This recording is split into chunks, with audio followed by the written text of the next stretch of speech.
या राज्याला कधी नव्हे ते अत्यंत अनकल्चर्ड असुसंस्कृत असं नेतृत्व मिळालेलं आहे. असुसंस्कृत असं नेतृत्व मिळालेलं आहे.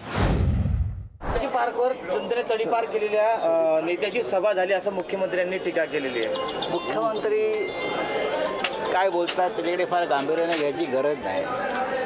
या राज्याला कधी नव्हे ते अत्यंत अनकल्चर्ड असुसंस्कृत असं नेतृत्व मिळालेलं आहे. जम्मू काश्मीरमध्ये महाराष्ट्र भवन होऊ देणार नाही असं ओमर अब्दुल्ला म्हणाले आणि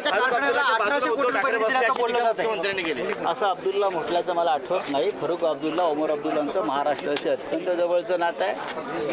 मुख्यमंत्री खोटं बोलतात बरं का. आणि जर ओमर अब्दुल्ला असं म्हणाले असते तर आम्ही जाऊन असं भाऊन उभारू शकतो शिवसेना आमची. ओमर अब्दुल्ला यांचं संपूर्ण शिक्षण महाराष्ट्रात झालेलं आहे. देश विदेशातील प्रत्येक घडामोडींचे लाईव्ह अपडेट मिळवण्यासाठी आता साम टीव्हीच्या सर्व सोशल मीडिया प्लॅटफॉर्मला लाईक, फॉलो आणि सबस्क्राईब करा. तसंच सर्व नोटिफिकेशनसाठी बेल आयकॉन प्रेस करायला विसरू नका.